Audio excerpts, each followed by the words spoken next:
Good morning, नमस्कार, आदाब, सत श्री अकाल दोस्तों। एक बार फिर आपका अपना प्रिय डॉक्टर आदि कश्यप मुंबईचा माणूस। दोस्तों, आज आपके लिए एक विशेष कहानी है जिसका शीर्षक है कर भला तो हो भला।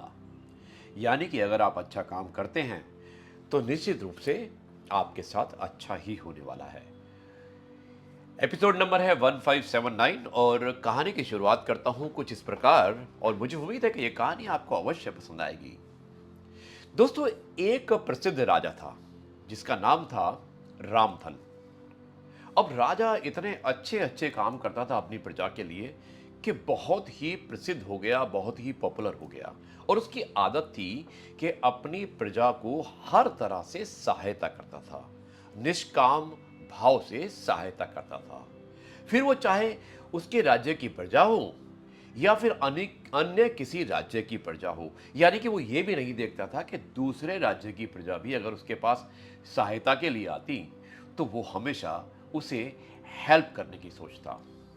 अब दोस्तों, उसके गुणगान सारे राज्यों में फैल चुके थे और पड़ोस का एक राज्य था।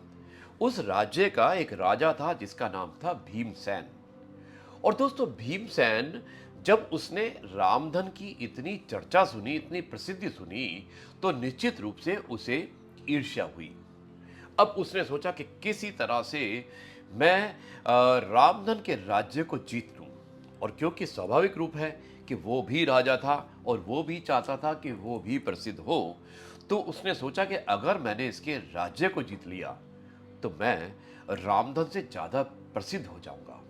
और दोस्तों, उसने देर ना करते हुए छल के माध्यम से रातों रात रामधन के राज्य पर आक्रमण करवा दिया। अब क्योंकि छल किया था तो रामधन हार गया और भीमसेन जीत गया। अब भीमसेन ने रामधन को राज्य से निकाल दिया। रामधन एक जंगल में जाकर रहने लगा, लेकिन इस पर भी उसकी प्रसिद्धि कम नहीं हुई।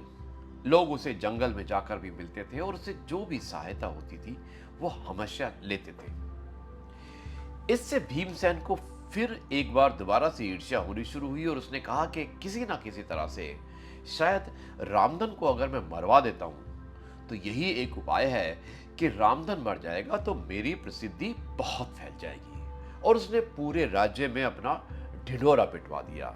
उसने कहा, जो भी व्यक्ति रामधन को हमारे पास जिंदा या मृत्यु के रूप में, यानी कि जिंदा या मरा हुआ लेकर आएंगे, उसे हम बहुत अच्छा दान देंगे, बहुत अच्छा उपहार देंगे। बस फिर क्या था, अब भीमसेन बहुत खुश हुआ। उसे लगा कि शायद मेरी ये चाल सफल हो जाएगी। अब दोस्तों, भीमसेन को क्योंकि चैन नहीं था और उसने ऐसा ऐलान करा दिया, और राजा रामधन भी जंगल में भटक रहे थे।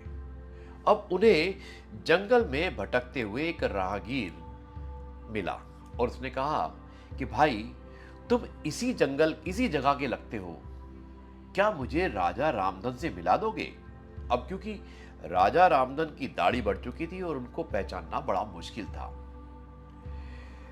क्या मुझे राजा रामधन के राज्य का रास्ता बता दोगे? क्योंकि उसे नहीं पता था कि राजा रामधन अब जंगल में रहते हैं और उन्हें राज्य से निकाला मिल चुका है भीमसेन के द्वारा। अब राजा रामधन ने कहा कि तुम्हें क्या काम है राजा से? तब राहगीर ने कहा कि मेरे बेटे की तबीयत ठीक नहीं है और उसके इलाज के लिए मुझे बहुत सारा धन चाहिए। सुना है राजा रामधन सभी की सहायता करते हैं, चाहे वो उनके राज्य का हो या कोई दूसरे राज्य का। तो मैं बहुत उम्मीदें लेकर राजा रामधन से मिलने जा रहा हूं। अगर हो सके तो मुझे आप उस राज्य के दर्शन करा दीजिए, क्योंकि मैं राजा रामधन को मिलना चाहता हूं। अब राजा रामधन ने कहा कि चलो कोई बात नहीं, अगर तुम्हें राजा रामधन से मिलना है तो तुम मेरे साथ चलो। बस फिर क्या था, राजा रामधन के साथ वो राहगीर साथ चल पड़ा। राजा रामधन उस राहगीर को लेकर भीमसेन के दरबार में पहुंचे। अब उन्हें देखकर दरबार के सभी लोग बड़े अचंभित से रह गए। राजा रामधन ने कहा कि हे राजन, आपने मुझे खोजने वाले को 100 दिनार देने का वायदा किया था और मेरे इस मित्र ने मुझे आपके सामने पेश किया है, अतः इसे वो 100 दिनार दे दीजिएगा। अब यह सुनकर राजा भीम सिंह को एहसास हुआ कि राजा रामधन सच में कितने महान हैं और दानी भी हैं, क्योंकि उन्हें पता था कि वो व्यक्ति राजा रामधन को नहीं बल्कि राजा रामधन उस राहगीर को वहां पर लेकर आए थे और राहगीर को लेकर आने का मतलब था कि उस राहगीर की सहायता करना चाहते थे, क्योंकि उसका बेटा बीमार था और सहायता सिर्फ एक ही तरीके से हो सकती थी, क्योंकि राजा भीमसेन ने घोषणा की थी कि अगर जो भी राजा रामधन को लेकर आएगा उसे 100 दिनार मुफ्त में उपहार स्वरूप दिए जाएंगे। और दोस्तों, ये देखकर राजा भीम सिंह ने बल्कि राजा रामधन के पैर पकड़ लिए और उसकी इतनी महानता देखकर उसने उसके राज्य को भी वापस कर दिया। दोस्तों, इस कहानी से हमें यही शिक्षा मिलती है कि मनुष्य को अपने कर्मों का ख्याल रखना चाहिए। अगर आप अच्छा काम करोगे तो निश्चित रूप से आपको अच्छा मिलेगा, और अगर आप बुरा काम करोगे तो आपको बुरा मिलेगा।